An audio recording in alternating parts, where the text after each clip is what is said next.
बिस्मिल्लाहिर्रहमानिर्रहीम। अस्सलाम वालेकुम दोस्तों, मैं हूं आरिफ शाहीन और अपने प्रोग्राम न्यूज़ ऑन वेब में आपको खुशामदीद कहता हूं। पाकिस्तान में इंसानी दूध के बैंक का क़याम अमल में लाया गया और फिर बंद भी कर दिया गया। इसकी क्या वजूहात थी, क्यों बंद कर दिया गया? इसका जो एंड रिजल्ट होगा, जो लोग इसके पीछे हैं, जो गैर मुल्की एजेंसीज इसके लिए फंडिंग कर रही हैं, जो औरतों की तस्लील करने के लिए इनको चलाना चाह रही हैं, वो सारी की सारी एनजीओज आखिरकार अपने उस मकसद में कामयाब हो जाएंगी और ये बैंक आज नहीं तो कल, परसों, 10 दिन में, महीने में, साल में ये पाकिस्तान में कायम करने में कामयाब हो जाएंगे। आज के प्रोग्राम में हम इसी इशू पर बात करेंगे और ये भी बताएंगे कि पाकिस्तान में औरतों की आज़ादी के नाम पे किस तरह औरतों की तस्दील की जा रही है और इसका रिजल्ट क्या होगा, इसका नुकसान पाकिस्तानी औरत, हमारी माएँ, बहनें, बेटियां किस तरह उठाएंगी। यही सब कुछ हम आज के प्रोग्राम में डिस्कस करेंगे। मगर इससे पहले मेरी आपसे गुजारिश है कि अगर आपने मेरा चैनल सब्सक्राइब नहीं किया तो इसे सब्सक्राइब कर लें ताकि मेरी आने वाली वीडियो आपको बर वक्त मिल सके। इस मामले पर बात करने के लिए मैं बात को कुछ पीछे ले जाऊंगा। पाकिस्तानी माशरे में ना शर्म हया औरत का बुनियादी उनसर समझा जाता था। आज से 30-40 साल पीछे चले जाएं तो औरत का तस्वर ही यह था कि वो शर्म हया का पैकर होती थी। औरत के सर पे दुपट्टा, पूरे कपड़े, ढके हुए बाजू, बाहर जाएगी तो चादर, ये सब कुछ इज्जतदार औरत की निशानी समझी जाती थी। ऐसा नहीं था कि उस वक्त तंग पजामे, छोटे बाजू, छोटे कपड़े नहीं पहने जाते थे। ये वो औरतें पहनती थी जिनको उर्फे आम में तवाइफे कहा जाता था। आज की बातें मैं बड़ी तल्ख कर रहा हूँ, शायद ये मेरी बातें बहुत सारे लोगों को बुरी भी लगे, लेकिन हकीकत यही है। हमें अपनी आंखें खोलनी होगी, हमें हकीकत पे बात करनी पड़ेगी। उस दौर में इस औरत ने तंग पजामा पहना है, उसको इज्जत की निगाह से नहीं देखा जाता था। फिर वक्त ने पलटा खाया, औरत को शऊर आने लगा, उनके भाई, बाप, बेटे, सबको शऊर आ गया। फिर सबसे पहले औरत के सर से दुपट्टा सिरका, फिर कमीजें छोटी हुई, उसके बाद पजामे तंग हो गए, फिर पजामे छोटे हो गए, पैर बाजुओं की कमीजें भी आ गई। यानी औरत आधी नंगी पतले कपड़ों में, ये हमारे यहाँ फैशन बन चुका है। और ये इस तरह हो चुका है कि कोई भी शख्स, चाहे वो मैं हूं, आप हो, भाई हो, शोहर हो, बाप हो, बेटा हो, हम में से कोई भी इसको बुरा नहीं समझता। ये सब कुछ कैसे हुआ है? उस वक्त भी हमारी माशरत को खराब करने के लिए, हमारे फैमिली सिस्टम को तबाह करने के लिए औरतों की आज़ादी की बात की गई कि औरतों के पास हकूक होने चाहिए। सब कुछ ऐसे ही है ऐसे अगर किसी शख्स ने बकरियां पाली हुई हैं और भेड़िए उसके लिए आवाज़ उठा दे कि इन बकरियों को आज़ादी मिलनी चाहिए, इन बकरियों को आज़ाद होना चाहिए, इनको बंद करके क्यों रखा है, वो जब बकरियां बाहर जाएंगी तो वही भेड़िए उनको नोच खाएंगे और उनका वजूद ही खत्म हो जाएगा। यही कुछ हमारे माशरे के साथ भी हो रहा है। इस मुल्क की असास इस्लाम थी। हमें इस्लाम से हटाने के लिए, हमारे अकदार से हटाने के लिए, हमारी रवायात से हटाने के लिए एक पूरी प्लानिंग के तहत हमारे फैमिली सिस्टम को कमजोर किया गया। इस मकसद के लिए औरतों की आज़ादी की बात की गई। ये बात पहले पहले भी होती थी, लेकिन 90 की दहाई में इसका बाकायदा आगाज हुआ। 90 की दहाई में चंद एनजीओ जो यूनाइटेड नेशन के इदारों से फंडिंग लेती थी, यूरोपीय ममालिक उसके लिए फंडिंग करते थे। मेरी बातें शायद बहुत सारे लोगों को बुरी लगेगी। ये भी वही साजिशें हो रही हैं जो किसी जमाने में सलीबी मुसलमानों के खिलाफ करते थे और आज भी वही साजिशें हमारे खिलाफ हो रही हैं। 90 की दहाई में औरतों के हकूक के लिए ये एनजीओ खड़ी हुई। उस वक्त इन एनजीओ का काम ये होता था कि अगर उनको पता चला है कि किसी इलाके में मियाँ बीवी का झगड़ा हुआ है तो ये एनजीओ वहां पुलिस लेके, थाना लेके पहुंच जाती थी, तस्वीरें बनवाती, उनके लिए उनके शोहरों को गिरफ्तार करा देती, उनके लिए लड़ती और एंड रिजल्ट क्या होता था? उस औरत को तलाक हो जाती थी। वही औरत इनका आलाकार बनती थी। होते होते ये एनजीओ इतनी बढ़ गई, हमारी एजेंसियां, हमारे हुक्मरान, हमारे अफसरान इससे बेखबर रहे हैं। हमारे सब लोग अपनी प्रॉपर्टियां, अपने प्लाट्स, अपने पैसे के पीछे लगे रहे हैं। अंदर अंदर ही अंदर से दुश्मन हमारे फैमिली सिस्टम को तबाह करता जा रहा था। इन औरतों की इंतहा हुई औरत मार्च के नाम पे, जो मार्च होता था। औरत मार्च में शामिल मैं उन खवातीन की कोई मैं तजलील नहीं करूंगा, ना उनके खिलाफ मैं बात करना चाहता हूँ, लेकिन ये वही मादर पिदर आजाद होते हैं जिनका घर है, न बार है, ना उनका शोहर है, ना बाप है, ना भाई है। ये औरतें उसकी एक्सट्रीम थी और इसी की एक्सट्रीम मेरा जिस्म मेरी मर्जी थी। ये सब कुछ आहिस्ता आहिस्ता आहिस्ता आहिस्ता इस तरह होता रहा कि हमने इस तरफ तवज्जो ही नहीं दी और वो हमारे अंदर तक घुस चुके हैं। उस वक्त इन एनजीओ का जो मेन तरीकाकार होता था वो ये होता था कि गांव में जो आम सादा लोग औरतें होती थी, पाकिस्तान की औरतें बहुत हुनरमंद थी। सिलाई कढ़ाई, घर के काम, दूसरे कामों में वो बहुत माहिर समझी जाती थी।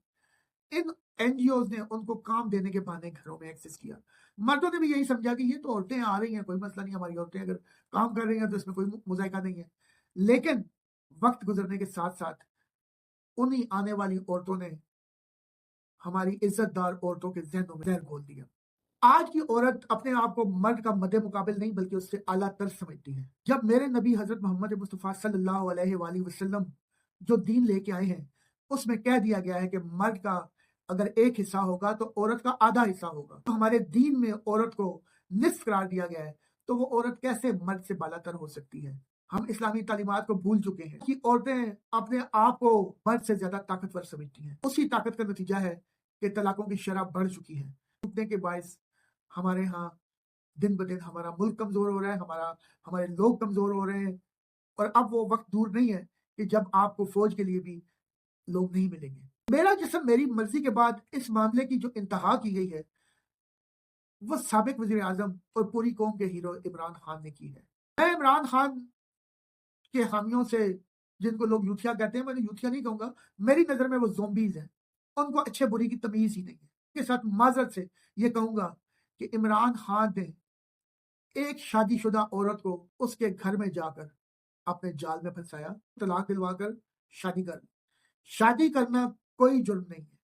तलाक याफ्ता औरत से शादी करना कोई गुनाह नहीं है। लेकिन अगर एक औरत किसी के निकाह में है और उसके घर में घुस के उससे प्यार मोहब्बत की पींगे बढ़ाना, उसको तलाक कराना और फिर शादी करना, इसको मेरी नजर में बेगैरती कहते हैं। मैं माजरत के साथ आज उन ज़ोंबीज़ नुमा इंसानों से बात करूंगा जो बुशरा बीबी और इमरान खान की अंधी तकलीद करते हैं कि क्या जो कुछ इमरान खान ने किया है, माजरत के साथ मैं ये फिर कहूंगा, क्या वो ये अपने घर में ये चीजें बर्दाश्त कर सकेंगे?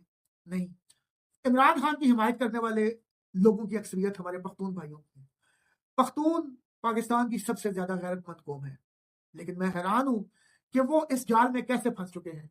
उनको अच्छे बुरी की तमीज ही खत्म हो गई है। मैं बुशरा बीबी के किरदार पे कोई बात नहीं करूंगा, मैं इमरान खान के किरदार पे भी बात नहीं करूंगा, और ना ही मैं खावर मानेका के बारे में बात करूंगा कि वो कितना गैरतमंद है या नहीं है। ना ही मैं बुशरा बीबी और खावर मानेका के बच्चों के बारे में बात करूंगा जो इमरान खान के साथ जाके सेल्फियां बनवाते हैं, उसके पास जाके रहते हैं। मैं सिर्फ इतना कहूंगा, हमारे माशरे की तनज़लीकी एक एक्सट्रीम है, क्योंकि इमरान खान कौन का हीरो था, हीरो के फैन होते हैं, उनके फैंस को अपने हीरो की बुराइयां भी अच्छी लगती हैं। प्रोजेक्ट इमरान खान के जरिए पाकिस्तान की माशरत को जिस हद तक तबाह कर दिया गया है, अगर इसको वापसी पर ना लाया गया, इसका खमियाजा पूरी पाकिस्तानी कौम के साथ साथ सबसे ज्यादा आज की आजाद ख्याल औरतों को ही भुगतना पड़ेगा। 90 की दहाई में औरत के जिन हकूक के लिए जदोजहद शुरू की गई थी, आज वो हकूक इतने मिल चुके हैं और औरत इतनी आजाद हो चुकी है, तो मैं तो सोच रहा हूँ कि मर्दों के हकूक की कोई तंजीम बनाई जाए जो मर्दों को हकूक दिला सके। एक जमाना था कि औरतें अपना घर बचाती थी, अब औरतें नहीं, मर्द घर बचाने की कोशिश में लगे हुए हैं। फैमिली कोर्ट्स में जाके देखें, सैकड़ों के हिसाब से पूरे मुल्क में तलाक और बच्चों की कस्टडी के केस, खर्चे के केस चल रहे हैं। अभी इस तरफ किसी ने तवज्जो दी है? नहीं, क्योंकि आपने तो इसमें सोचता ही नहीं है। आज हमारी हर बच्ची टिकटॉक स्टार और फैशन मॉडल बनना चाहती है और उसके लिए वो सब कुछ करने को तैयार है। ये वो दर्दनाक हकीकतें हैं जिसे हमारा माशरा, मुझ समेत हर शख्स फेस कर रहा है, लेकिन बोलता कोई नहीं है। औरतों की इस आज़ादी और खुद मुख्तारी के बाद होगा क्या? अभी भी माशरों में बहुत आज़ाद औरत है, वो इतनी आज़ाद है कि उसको अपने शौहर के साथ रहने के लिए घर का आधा किराया भी देना पड़ता है, खाने का आधा बिल भी उसे ही देना पड़ता है। हमारे माशरे में औरत इतनी मजलूम थी कि उसके सारे अखराजात मर्द उठाता था, उसकी तमाम जरूरतों का ख्याल मर्द ने रखना होता था। औरत घर में महारानी बन के रहती थी। मगरबी माशरों में रहने वाली औरतें इसको अपने लिए ख्वाब समझती थी। हमने उनकी अंधी तकलीद शुरू कर दी। इसकी अंधी तकलीद का नतीजा क्या निकलेगा, कभी किसी ने सोचा है? हमारी आज की औरत खुद मुख्तार तो हो जाएगी, लेकिन वो जिंदगी एक मशीन की सी गुजारेगी। क्या मर्दों ने औरतों पर खर्च करना छोड़ देना है? औरतों का जो मशरकी हुस्न था, जो शर्म हया थी, उसकी वजह से मर्द उनकी इज्जत करता था, वो जब खत्म हो जाएगा, औरत खुद मुख्तार हो जाएगी, तो मर्द भी उससे कतई ताल्लुक हो जाएगा। फिर औरत बतौर मशीन यूज होगी और ये सब कुछ हमारे आने वाली नस्लों को भुगतना पड़ेगा। शायद उस वक्त तक मैं भी ना हूं और कुछ और लोग भी ना हो, लेकिन ये आने वाला वक्त बताएगा कि जो बातें मैं आज कर रहा हूँ ये हमारे माशरे को भुगतना पड़ेगी। इसी बेहयाई और बेगैरती को मेडिकल साइंस की एक पर्दे में लपेट के सिस्टम चलाया गया, इंसानी दूध का बैंक बनाया गया। ये बैंक अक़वाम मुत्तहिदा के इदारे यूनिसेफ के ताउन से बना है। ये वही यूनाइटेड नेशन के इदारे हैं जिन्होंने 90 की दहाई में एनजीओज को प्रमोट किया, जो पाकिस्तान के फैमिली सिस्टम और औरतों को हकूक दिलाने के लिए निकली थी, और वो हकूक इतने दिला दिए کہ اب حقوق ہی حقوق ہیں, عورت کہیں نظر نہیں آتی. Sindh institute of child health and neurology نے ملک بینک کو بنانے کے لیے دارالعلوم کراچی سے ایک فتویٰ بھی لے لیا تھا, اور اس فتوے میں دارالعلوم کراچی نے اس کے سارے پیرامیٹرز دیے تھے. اس سے پہلے یہی جو مسلمانوں کو اس طرف لانے کے لیے جو ایک سسٹم بنایا گیا ہے, یہی لوگ ترکی میں, ملیشیا میں اور بنگلہ دیش میں یہ بینک بنا چکے ہیں, لیکن باقی اسلامی دنیا اس کی طرف نہیں آئی. جو اعداد و شمار بتائے گئے ہیں یورپ میں جو اس طرح کے ملک بینک ہیں, وہاں سے بھی دودھ لینے اور دودھ دینے میں مسلمان خواتین کا رجحان نہ ہونے کے برابر ہے. پاکستانی معاشرت میں اس بے حیائی کو لانے کے لیے میڈیکل سائنس کا جو سہارا لیا گیا ہے, اس پر بھلا ہو مفتی تقی عثمانی کا, جنہوں نے اپنے ہی فتوے میں ترمیم کی اور اس ملک بینک پر پابندی لگ گئی. لیکن اس کے پیچھے جو پیسہ لے کے آئے ہوئے ہیں وہ لوگ رکیں گے نہیں. انہوں نے اس کا کیس اسلامی نظریاتی کونسل میں بھیج دیا ہے, اور اسلامی نظریاتی کونسل کچھ دنوں میں اس کا فیصلہ کر دے گی. اب اس کا جو دودھ کا ایک سسٹم ہے وہ بڑا حیران کن ہے.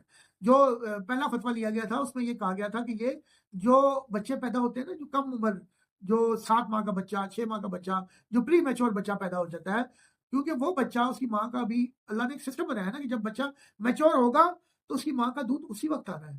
اگر وہ بچہ پری میچور ہو گیا ہے یا ڈاکٹروں نے اس کا سیزیرین سی سیکشن کر کے, کیونکہ اب یہ بھی ایک بڑا ظلم ہے نا, ہمارے ڈاکٹرز میڈیکل کمپنیوں کے اعلی کار بنے ہوئے ہیں, لیبارٹریوں کے اعلی کار بنے ہوئے ہیں, اور ان کو فائدہ پہنچانے کے لیے اور اپنی بھاری فیسیں لینے کے لیے جو بچہ نارمل پیدا ہو سکتا ہے اس بچے کو بھی سی سیکشن کے ذریعے پیدا کرتے ہیں. ہر کیس آپریشن کا ہے, ہر کیس آپریشن کا ہے. ہماری ڈاکٹروں نے اس پہ ریسرچ ہی چھوڑ دی ہے. آج سے پیچھے چلے جائیں, جب یہ میڈیکل سائنس کی اتنی بڑی بڑی ڈاکٹریں جو اتنا پڑھ لکھ کے آئی ہیں, یہ نہیں ہوتی تھی تو یہ سی سیکشن کا رجحان ہی نہیں تھا. عالمی اعداد و شمار کے مطابق پاکستان میں 1000 میں سے 54 بچے پیدائش کے وقت فوت ہو جاتے ہیں, اور اس کی وجہ دودھ کی کمی بتائی جا رہی ہے, اور اسی وجہ کو بنیاد بنا کر اس طرح کا ملک بینک بنایا جا رہا ہے ہماری آنکھوں میں دھول جھونکنے کے لیے. لیکن در حقیقت 5.4% بچے فوت ہو رہے ہیں. اس کے پیچھے ڈاکٹروں کی لاپرواہی, ڈاکٹروں کی نااہلی, یہ سب کچھ شامل ہے. اس طرف کوئی دھیان نہیں دے گا, کیونکہ ڈاکٹر بھی انہی کے پے رول پہ ہیں. ڈاکٹر بھی وہی زبان بولتے ہیں جو ان کو وہاں سے فیڈ کی جاتی ہے. اس حوالے سے میری موجودہ حکمران, جو میرا دل یہ کہہ رہا ہے کہ وہ شاید پاکستان کو ٹھیک کرنے کا تہیہ کر چکے ہیں, اور اس کا سہرا آرمی چیف حافظ سید عاصم منیر کو جاتا ہے, جنہوں نے یہ طے کر رکھا ہے کہ پاکستان میں جو بگاڑ ہو چکا ہے اس کو ہم ٹھیک کریں گے. میری ان سے یہ بھی گزارش ہے کہ وہ اس پہ بھی توجہ دیں کہ ہمارا معاشرہ تباہی کے جس دہانے پہ پہنچ چکا ہے, اگر اس کو ریورس نہ کیا گیا تو شاید ان کی نسلیں, میری نسلیں, آپ کی نسلیں, کسی کی نسلیں محفوظ نہیں رہیں گی. آج کے لیے اتنا ہی. اگر آپ کو کچھ اچھا لگا ہے یا برا لگا ہے تو لکھیے گا ضرور, مگر تمیز کے ساتھ.